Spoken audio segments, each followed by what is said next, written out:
بینەران عزیز دووبارە سڵاوتان لێبێت لە بەشی دووەمی دووجار بکەرەوە بەردەوامین لەگەڵتان بەر لەوەی بچیمە لای گفتوگۆی ناو بەرنامەکەمەوێت بەبیرتان بخەمەوە کە ئێمە لەسەر وێبسایتی nrttv.com ڕاپرسیەکمان داناوە لینکی ئەو ڕاپرسیە لە بڵین لە پیجی NRT لە فەیسبوک و لە پیجی دووجار بکەرەوە و لە پیجی یادگار فایق لینکەکە دانراوە هەر یەک لە ئێوە ئەتوانن دەنگی خۆتان بدەن و لە ماڵی خۆتانەوە بەشداری بکەن لە بەرنامەکە ناسخان بەس زۆر بە کورتی قسەکانت تەکمیلە بکەیت بەڵێ ویستم باسی ئەو بکەم ئێمە لە 2012 بۆیە گەشتمە سەر مەوزای ئەو سوتانەوە مزانی سژلەکانیشمان نەماوە بەزەو کات لە ڕاگەیانەکانە و هەتا من پەیوەندیم کردبەوە ئەو قاعەی کشتتوکاڵ هەمان قاعەکەی ئەو ئێمە بوو ئێمە ئەو کات لە 2012 وەزیری سامانە سروشتەکان هاتە لیژنە تەڵەبێکمان کرد کۆمەڵە پرسیارمان هەبوولی یەکێ لەو پرسیارانە ئەو کاتەنەوت بە تەنکەر ئەڕۆشتە دەرەوە بۆ تورکیا ئێمە باسی ئەومان کرد باشە ئێمە ئەگەر ئەم نەوتە ئاوا ئەنێرین ئەگەر تورکیا پشتمان لێبەررا لەم لاش فشارێک دروستە بێ لەگەڵ بەغا قوت و بودجەی ئەم هەرێمی کوردستانە ناکرێتە ژێرمەترسیە و ترسی بڕاندنی نییە ئەمە یەک دوو سوتەمەنیەکەمان کە بنزین هەموو جارە ئەبراونە ئەما و لێوێنەیە ناردن باسی دۆ لەم میناوتی ئەم مۆزوع سیاسیانە دوو مانگی تر من و سەرۆکی حکومت دێنە پەرلەمان وەڵامی هەموو پرسیارەکانتانەینە ئەمە مانگی پێنجی 2012 باسەکەم مانگی نۆ قەرار بوو سەرۆکی حکومت و وەزیر خۆی وتیەت بەڵام لەبەرەوەی لە مانگی نوە هەر نەهات مەجبوری ئەمە ئیمزامان کۆ کردەوە بۆ بانگێشکردنیان بۆی بێن وەڵامیان پرسیارانە وەرگرین باشەش بۆچی لە 2012 مانگی دوی 2012 هێشتا ساڵ و نیوێ ماوە بۆی خولێکی پەرلەمان تەواو بێ سەرۆکی حکومت نایەت وەڵامی ئەم پرسیارانە باتەوە کە هەر ئێسش بڕوای تۆ بۆ چییە؟ من نازانم ئەوە ئەبێ خەڵک بزانێ ئەم شتە بۆ قۆر خەکرێ لای لایەنێک بۆ بە هەمومان تۆ ئێستاکاک دکتۆرەڵێ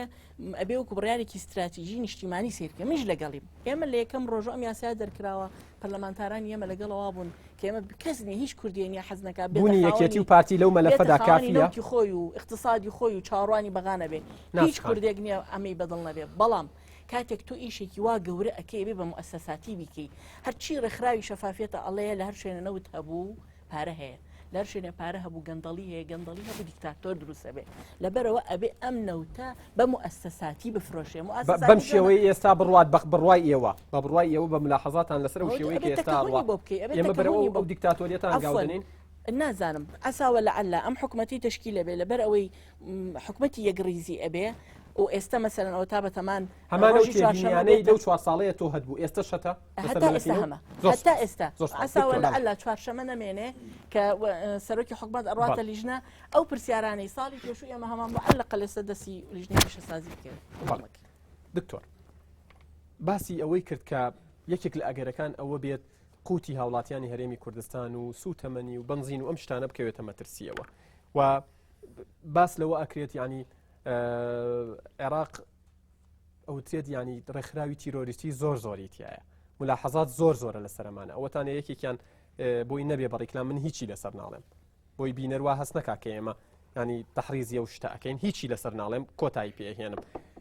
ئەگەر باری سەقامگیری تێک بچێت قوتی هاوڵاتیان کە ئەوە تا ئێستا کەوتۆتە مەترسیەوە بە چەند مانگجارێ موچەیەت ئێستا وردە خەریکە چارەسەر ئەکرێت ینی کێ باجی ئەمایەت ئەگەر ئەمە مجازەفەیەک بوو وەکو دکتۆرە وتی مجازەفەیەک بوو بەلایەنە سلبیەکەی و خراپ کەوتەوە بەڵێ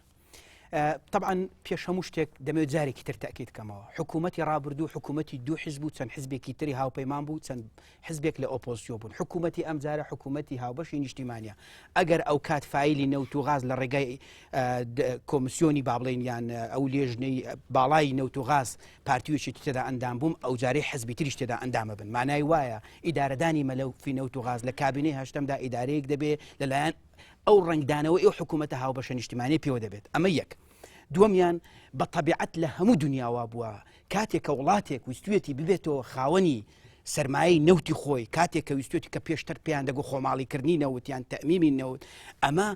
هەورازی قورسی هاتۆتە پێش و ئەمە ڕێگایەکی هەروە ئاسان نەبووە کاتێک کە لە ساڵی 1950 محەممەد مصدق لە ئێران نەوتی خۆماڵی کرد بەریتانیا دنیایەک کێشەی بۆ دروست کرد پرۆسەی خۆماڵیکردنی نەوتی عێراق لە 61 تاوەکو 74 بەردەوام بوو خۆماڵیکردنی نەوت لە کوێت لە هەفتایەکان تاوەکو هەشتایەکان بەردەوام بوو ئێمە لە سەرەتای ڕێگایەک داین بەڵێ بربەستمان دێتە پێش کێشەی گەورەمان دێتە پێش بەڵام ئێمە بە تەنهایی ئێمە تەنها کردووەوە ناسخان حکوومەتە حکوومەتی کاربڕێ نەوت لە سەردەمی حکوومەتی کاربڕێکەرەوە نەبووە چەند مانگێکە نەوت لە تورکیا گڵدراوەتەوە یعنی ئەم مەسلەی ئێستا قراری لەسەر نەدراوە ئەمە مەسلەیەکە تەراکومی کردو ئەمە یەک حکوومەتی کارڕخسەتی یاری فرۆشتنی دەدات بڕیاری فرۆشتنی کە نەوتەکە چوەتەوێن دەرێ ئەمە تەحسیل حاصلە ئەمە ضرورەتێکە الضرورات تبيح المحظورات ئایا برسیکردن و بێموچەکردنی و حەساری اقتصادی لەسەر هەرێمی کوردستان کە بە هەموو پێوەرێک بە پێچەوانەی یاسایە چونکە بە پێی یاسای مالی ساڵی 2004 دەبێ هەتاوەکو بودجە پەسەند دەکرێت 1 لەسەر 12 هەر مانگێکی بودجەی ساڵی ڕابردوو یعنی ساڵ 2013 سەرف بکرێت بە هەرێمی کوردستانیشەوە ئەگەر بڕیارە بەشێک بێ لە عێراق کاتێک کە تۆ سەرفی ناکەی تو جێکشێکی موچە خۆرتەیە و معاناتی پێشمەرگە معاناتی کرێتی معاناتی خەڵکی هەژار ئەمە کەواتە ئەمە دەرکردن بووە لە ڕاستیەکدا کە خەڵکی کوردگەڕایەوە بۆ خەڵکی کوردستان ئەمە حکوومەتی خەڵکە حکوومەتی کاربڕێکەرە بۆ سەرۆکی هەرێمە ئەوترێت لەگەڵ یەکێتی لەناو پەرلەمان ماوەتان بۆ درێژ ئەم حکوومەتی خەڵکە حکوومەتی هەڵبژاردراوی خەڵکە ئەم پەرلەمانە هی خەڵکە فەرمووەرە لە من لەگەڵتم هەمومان بەیەکەوە ئێمە وەکو فراکسیۆنی پارتی لە پێش هەموو ئەوانی تر وەزیری سامانە سروشتەکان وەزیری پارتی نییە بەر لە هەموو ئەوانەی تر بۆ شەفافیت بۆ ڕوونکردنەوە بۆ دروستکردنی کۆمپانیایەکان بۆ داهاتی نەوت بۆ هەناردنەکە ئێمە لەگەڵین کە ئێمە لەگەڵین ئەم جارە ئەگەر کەم و کوڕیەکەیە لە قۆناغی ڕابردوو هەمومان بەیەکەوە لێپرسینەوە دەکەین ئیسیجوابی دەکەین تا حدی ئەگەر دەرفەتم دەدە قسە تەسلیمی ئەمری واقع ئێمە لەگەڵین عزلی لێسەنەوەی متمانە ئەگەر وەزیریش پارتی بێ لە پێناوی ئەوەی خەڵکی کوردستان یەک ڕێزی نیشتیمانی لە پاڵ سیاسەتی نەوتی هەرێمی کوردستانەوە بێ واتە سیاست ناخر ناکڕاوسە بەتەواو ئەخر کاتی دکتۆر ڕێواز من قسەم ماوە ئەخر عزیزم تۆ لێ نەگەڕای قسە بکەم ئێمە لەگەڵ ئەوە داین سیاسەتی نەوت لەوە دەربێنین ئیتر ئەو گومان و تەمومژاویەی کە ڕۆژ بەڕۆژ هەمومان بەیەکەوە لە حکوومەتی هاوبەشی نیشتیمانی و بەڵگەشت بۆ ئەوە قسەکانی کاگنێتیروان بارزانیە کە لە ئامادەبوونی لە کۆبوونەوەی پەرلەمان ئامادەن بۆ لێپرسینەوە بۆ ئیسیجواب بۆ هەموو ڕقابەیەکی پەرلەمانی کەواتە بەڵام بەرشتێکی ئەرکەکەشی لەسەر پەرلەمانە لە 7/10/2012 یاسای سندۆقی داهاتەکانی نەوت لە پەرلەمانە و یاسایەکی باشە ئەجینا فراکسیۆنی سەوز هەمان ئەو یاسایی پێشکەش کردەوە بۆچی پەسەندان نەکرد بەڵێ دکتۆرە ڕێواز وەکو لە ماوەی پێشودا ئێستاشی لەگەڵابی ئێوە لەگەڵ پارتی دیموکراتی کوردستان اتفاقیەتێکی استراتیژی لە نێوانتان نبووە و لە بڵین لە ماوەی پێشووە لە حکوومەتە هەموو شتەکانتان بە 50 دابش کرد بۆ 50/50 ئێستاش وەکو دەردەکەوێت لەگەڵ دکتۆر فرسەتە ینی لە زۆربەی شتەکان سەبارەت بە مەلەفی نەوت هاوڕان ینی ئێوە تەواو هاوڕان لەگەڵ پارتی دیموکراتی کوردستانیان وەکو یەکێتی تێبینی خۆتان هەیە جارێ لە هەموو شتەکانە ئێمە وەکو یەک هاوڕانین چکە من وتم حکوومەت ئەبوو 6 ڕۆژ پێشتر پەرلەمان ئاگادار بکاتەوە ئاگاداری نەکردەوە و ئێمە دامان ناوە قسەی خۆمانمان هەبێ لەسەر ئەو مەسەلەیە سەبارەت بەوەی لە ئەخیری ئەو دەڵێ دەکرێت لە دانەوەی بەر لە کاربوونی ئەم یاسایە بێتیان لە دوای ئاگادارکردنەوەی پەرلەمان لێوە 6 ڕۆژ نازانم ئەو شتە ئەڵێ مەبەستەکە پەیوەستە بە وڵامی بەردەم پەرلەمان بخەیتە بەردەم ئەمری واقع ناکرێت تۆ پەرلەمان بخەیتە بەردەم ئەمری واقع کەواتە دیسان ڕۆڵی پەرلەمان ئەگەر مەجاڵم نەدەن قسە بکەم ینی نابێت من هاتووم لێرە تەمسیلی ڕوئیای حیزبێکی سیاسیەکەم بۆ مەسەلەی نەوت لەبەرەوە بێ فرسەتی قسەکردن پێ بدرێت ئەوە تەنها یەکێتی و پارتی نین کە بڕیار لە مەسەلەیەدەن حکوومەتی هەرێمی کوردستانە بەدەلیلی ئەوەی سەبارەت بە فرۆشتنی نەوت و سیاسەتی نەوت لە هەرێمی کوردستانە هەر یەکێک لە بەڕێزان ئەمینداری یەکگرتوو لەگەڵ بەڕێز کاک مامۆستا مەلا عەلی باپیر لەگەڵ جەنابی کاک نەوشیروان لە مەسەلەی پشتیوانیکردنی سیاسەتی نەوتی هەرێمی کوردستان لە بەرامبەر دەرەوەی هەرێمی کوردستانە ئەمە خاڵی هاوبەشی هەموو هێزە سیاسیەکانە و ئەمە من لە راپۆرتی هەموو تەلەڤیزۆنەکانە بینی ومە کاتێک کە قسە لەگەڵ هێزە سیاسیەکانە کرێت سەبارەت بە پشتیوانیکردنی حکوومەتی هەرێمی کوردستان هەمومان کۆکی نەسەرەمە وەگەر هاوڵاتیەکی کورد لە ماڵی خۆیەوە تحملی ئەوەی نەکرد بێ لە ماوەی ئەم فترەیە کە موچە وەکو پێویست نەدراوە حکوومەتی هەرێمی کوردستان شکستەیەنێ لە سیاسەتی نەوتی و لە بڕیاری فرۆشتنی نەوتە واتە ئەم دەستکەوتە ئەگەر دەستکەوت بێت تەنهای پارتی دیموکراتی کوردستان و یەکێتی نیشتیمانی کوردستان نییە هی هەموو ئەو کرێچیانە ئەو کەم ئەندامانە ئەو پێشمەرگانە ئەو هاوڵاتیانەیە هی هەموو ئەوانەیە کە تحملیان کردووە ئەخر مەجال دەبۆی فکرەکە بگەن کە بەرگەی نەبوونی موچیان گرتووە بەهۆی سیاسەتی نەوتی حکوومەتی هەرێمی کوردستانەوە ئەگەر جوانە هی هەمومانە و ئەگەر ناشرینە قەیناکە با بۆ یەکێتی و پارتی بێ سەبارەت بەوەی ئێمە ملاحەزاتمان چییە یەک لە سەبارەت بەو ئەرشیفی لیژنەی پیشەسازی وزە منە ئەرشیفەم سیر کردووە لە سەروبەندی قسەکردن لەسەر یاسای ژمارە 5 کە دەسەڵاتەدا بە حکوومەتی هەرێمی کوردستان بۆی نەو بفرۆشێ ئەندام پەرلەمانێک پرسیارێک ئاراستی وەزیری سامانە سروشتەکانەکە ئەڵێ ئەگەر دەرکردنیە یاسایە بوو بەهۆی ئیسیفزازکردنی بەغدا و موچەکەی بڕین بودجەی هەرێمی کوردستانی بڕی پلانی حکوومەتی هەرێمی کوردستان بۆ ڕوبەڕووبوونەوەی ئەم قەیرانە چییە کەواتە پەرلەمانتارانی خولیسێ بایی ئەوە ئیدراکی سیاسیان هەبووە کە بزانن ئەم قەیرانێک بەڕێوەیە بەڵام وەزیری سامانە سروشتەکان وەڵامی ئەم پرسیارەی پەرلەمانتارەکەی نەداوەتەوە حەز ناکەم ناوی بێنم ئەگەر پێویستی کرد دوایی بەجەناب تەڵێم ئەمە یەک دوو پەرلەمانتارەکە پەرلەمانتاری فراکسیۆنی گۆڕانە ناوی ئاشتی عەزیزە ینی ئەوە منصف نەبم ئەمە بڵێم ینی من ینی نازانم لە ئینسانی خۆمە چمە دەرەوە گەر ناوەکەینەوە ینی منصف نەبم لە وتنی ناوەکەیە ئێمە ئەمە تێبینیەکانمانە یەک یەکێتی نیشتیمانی کوردستان لە دەرەوە کادیرە ناوەندیەکان وەکو حیزب وەکو ئەو کەسانی کە لە مەجای ئەم مەسەلەیە اختصاسیان هەیە ئێمە پێمان باش بۆ ئەم پرۆسەیە ساڵی داهاتوو بێ بۆ لەبەرم هۆکارانە یەک پەلە کراوە ئێمە پێمان باش بۆ ساڵی داهاتوو بێ یەک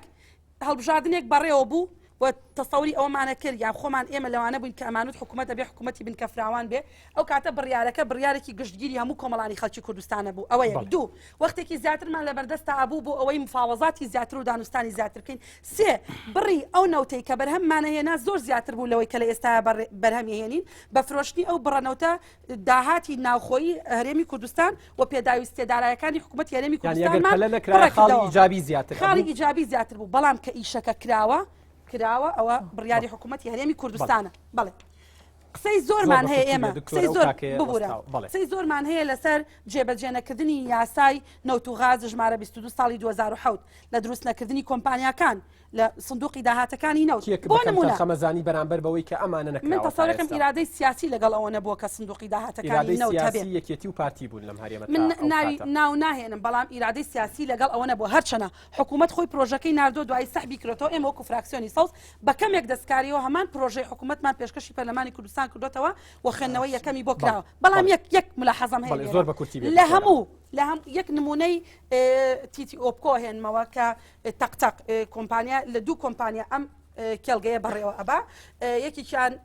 ئاداکسی کەنەدیە و یەکێکشان جەنەڵ ئێنەرجیە یەکی جەنەڵ ئێنەرجی لە ساس 44 کۆمپانیاکەی لەلایە و کەنەدیەکە لە ساسی و شەشی لەلایە لە 120ەکەی تری ئەڵێ لای کۆمپانیای نیشتیمانی کوردستان من هەرچەنە گەڕێم کۆمپانیاک لە هەرێمی کوردستانە نییە ناوی کۆمپانیای نیشتیمانی کوردستان بێ کەواتە من وەکو پەرلەمانتارێک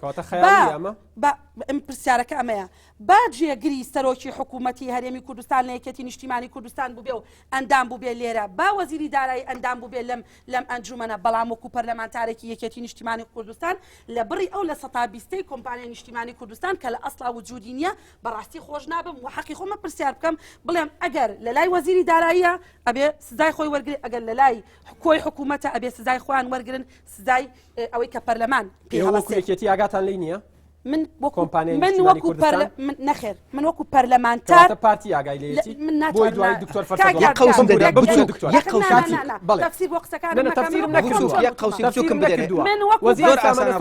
وەزیری دارایی هەیە وەزیری سامانە سروشتەکان پارتی وەزیری دارایی یەکێتیە لای وەزیری دارایی بوو یەکێتی بۆ تڕونکەمەوە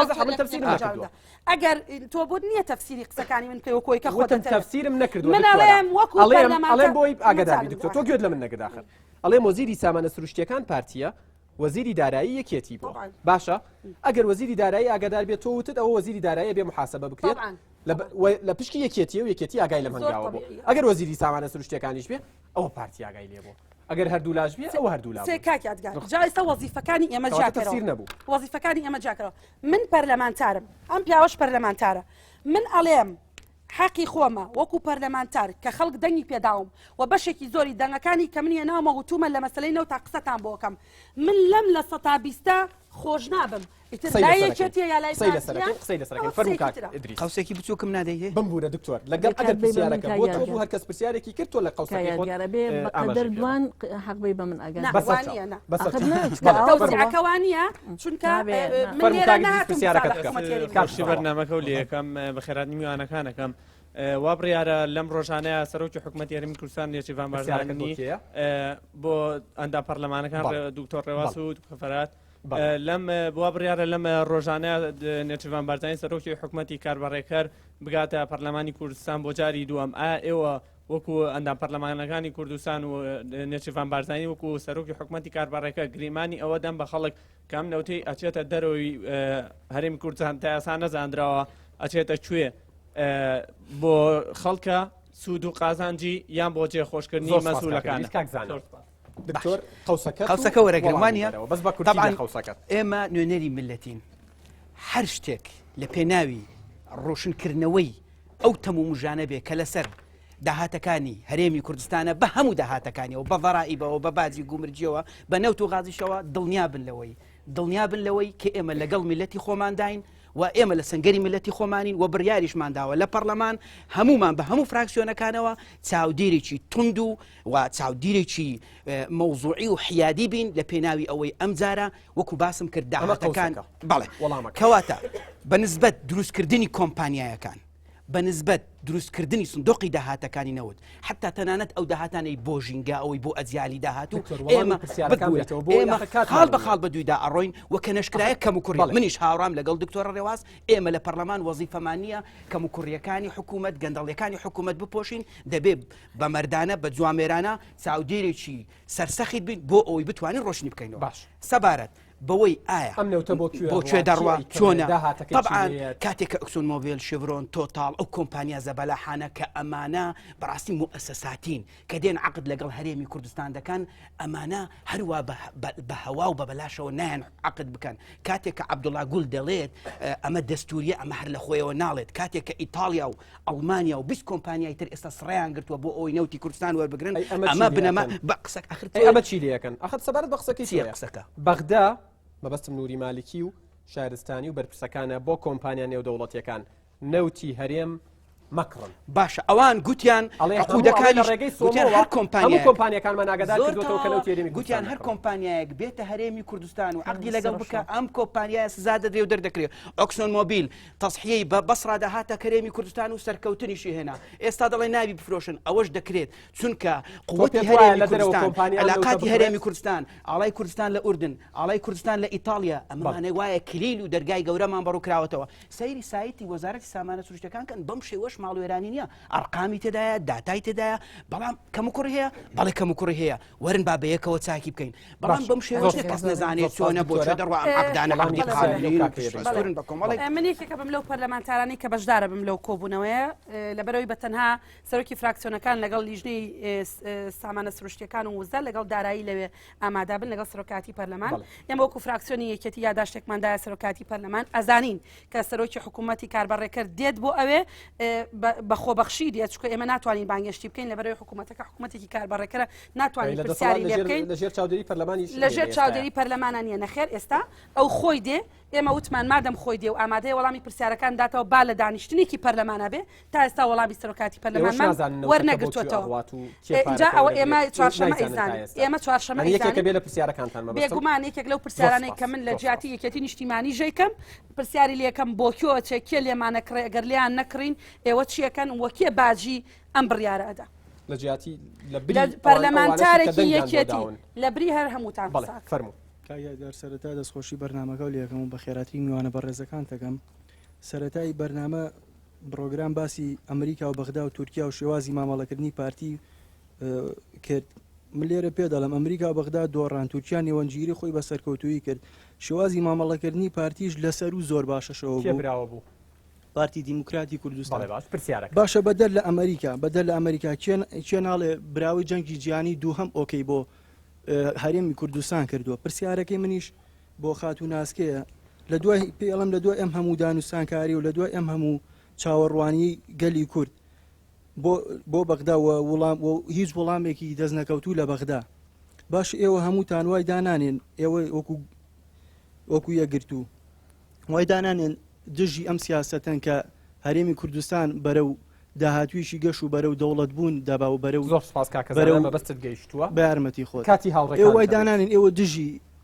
ئەم گەلی کوردن دژی قوتی خەڵکن کە ئێوە هەموو کاتێک لە سەری وەستاون یەک پرسیاری زۆر بمبورە بڕواتە بێ پێم خۆشە دەپرسیار بکەی بەڵام هاوکاریەکی هاوڕێکانت بڵێ ناس دیارە من ئەو ڕخنەیەتان لێگیری ئێمە ئەو کوتم هەر لە ئەوڵەوە جارە دکتۆر ڕێواز چێکی ود لەسەر ئەوەی کە ئەمیندار خۆی زۆر بە ئاشکرا پشتگیری ئەم مەسلەی فرۆشتنی کردو ئەویش لەبەرەوەی وەکوتم هیچ کوردێک ناتوانێت بەرەنگاری ئەو یا با بڵێن جایەتی ئەو بکە کە ئێمە وەکو هەرێم ببین بە خاوەنی اقتصادی خۆمان و بینە خاوەنی ئەوەی کە چاڕوانی ئەوە نەبین کە بەغا قوتمان بۆ بنێرێ ئیشکالی ئێمە قسەی ئێمە پرسیاری ئێمە من وەکو پەرلەمانتار باسی ئەم 4 ساڵی ڕابردوم کردووە لەسەر مەوزوعی شەفافیەتە لەسەر مەوزوعی جێبەجێرەکردی خودی یاساکەیە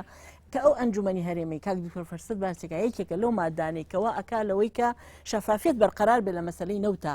ئێوە ئەگەر یەک تۆز مراجعەیەکی 4 ساڵی ڕابردوو بکەنەوە کە لە تەلەڤیزیۆنە بودجە مناقەشە ئەکرا وەزیری دارایی 2 ساڵی ئەوڵ ئەو ئاگام لە عینەکەنیە دوای بە زۆر کلمان بەر ڕقم حسابی ئەو ڕقم حسابی بەز نازانم چەندیتیایە وەزیری پلاندانان سێهەم ساڵی بودجە من وتم ئیتر من لە ئەمڕۆوە لە مناقەشەی بودجەی 2012 وتم من لە ئەمڕۆ ئیتر ئاراستی پرسیارم ڕووناکەمە وەزیری سامانە سروشتەکان ڕوو ئەکەمە وەزیری پلاندانان وەزیری دارایی ئەوانش بەقەدەر ئەو مەسئولن کەواتە گرفتی ئێمە تخوا حەزەکە ئەمە تەوزیح بم ئێمە دژایەتی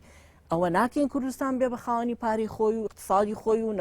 نەوت بفرۆشێ بەڵام دژایەتی ئەم ناشەفافیەتەین جێبەجێنەکردنی یاساین ئاماژەیان بە بەروار و ڕێکەوتێکی دوی پێنج کە نەوت بڕیار دراوە نەوت بفرۆشێ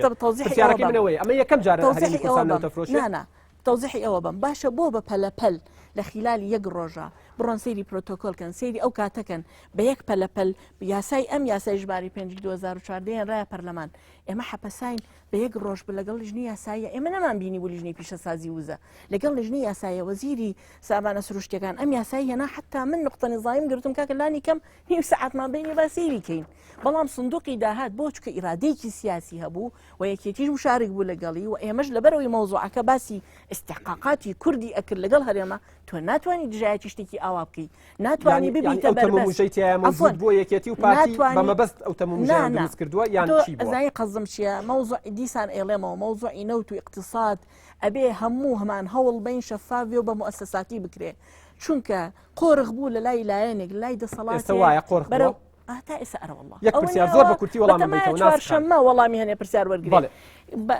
من ئەیڵێمەوە دیسان چی وای کرد لەوەی یاسای سندوقی داهات راپۆرتمان لەسەر نووسی ئەوەی کە ئێستا فراکسیۆنی سەوز تەقدیمیان کردوێتەوە ئەوەیە دوای ئەوەی ئێمە راپۆرتەکە چکە بینیم دوای راپۆرتمان نووسیوە و تعدیلاتمان تیا کردەوە کۆمەڵ ئەمادە ئێستاوان تەقدیم کردوێتەوە لە آخر ڕۆژە لەمای من نقطە نزایم کرد بە دکتۆر ئەرسەلانم ئەم یاسا تێپەڕێ وتی ڕۆژانە ئێمە یادگار قسە بیری خەڵک خەمەوە وتی وعد بێ لەسەر منەسە وعد بێ ناسخە نایڵمانی شەشتەوە بێم یاسایی تێپەڕێنین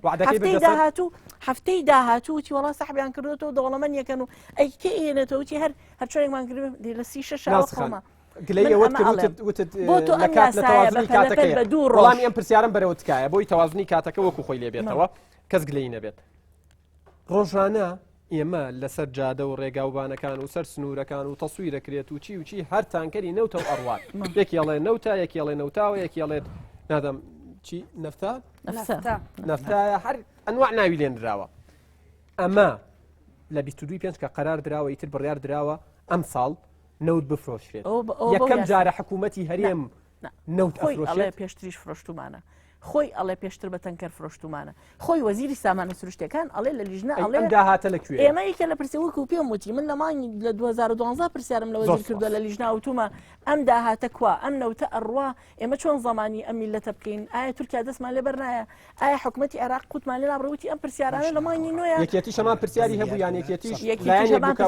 ئەخ من ئێستا بۆیە عەجایبم لێیە ڕاستە شەریک بووە ڕاستە لەوانەیە لە دەستکەوتە ئێستا لە بەختیاریش لە بڕۆکسل زۆر تەمەتوع ینی زۆر بە دەستکەوتێکی گەورەی ئەزانێ بەڵام ئینکاری ناکرێت لەوەی کە ئەوانی ژووکو ئێمە ملاحەزاتیان هەبوو بەڵام دوجار لە دەنگانە یا دەنگیان نەئەدایە ئەچوونە دەرەوە بۆ چونکە نەیانەتوانی بە ئاشکرا دژایەتی بکەن و ڕقەمێ بن لەگەڵ ئێمە کاگاسۆ پرسیارەکەت سەرتا دەستخۆشی بەرنامەکەت لە یەکەم کاژادگار زۆر سپاس بۆم دەرفەتێکی یاد بە من سپاس بۆیەوەش ئایا ئەگەر فرۆشتنی نەوت لە دەستی دوو حیزبی دەسەڵاتدارە بۆ دکتۆر ئایا ئەگەر فرۆشتنی نەوت لە دەستی دوو حیزبی دەسەڵاتدارە ئەی بودجەکەی و بۆشەیە هەتا ئێستاش کە بودجەی عێراق نەنەدراوە بۆ هەرێمی کوردستان ئایا سەبەبێک نییە بۆ ئەوەی کە نەوت نانەدرێتە دەرەوە ینی دواکەمە بەستی تۆ ئەوەیە دواکەوتنی پەسەندکردنی بودجە بەڵێ تاسیری نییە لەسەر ئەوەی کە زۆر ینی یەک لەحظەی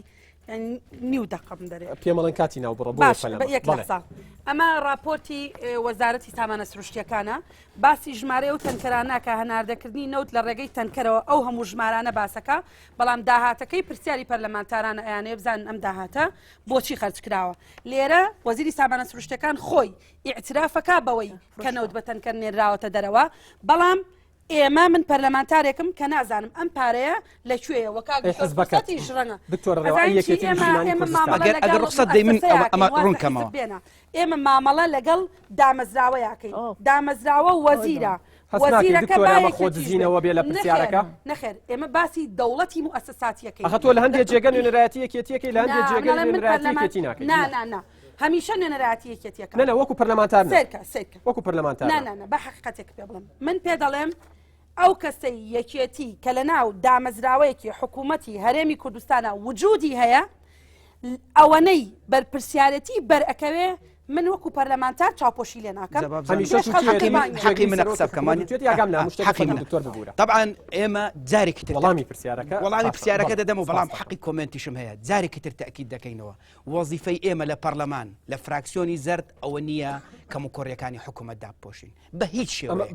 بە هیچ شێوە کەواتە بەڵام ئەگەر بڵین هیچ بڵاو نەکراوەتەوە ئەوە راپۆرتی وەزارەتی سامانە سروشتیەکانە 10 میلیارد دلار کافی بووە بۆچی کافی نەبووە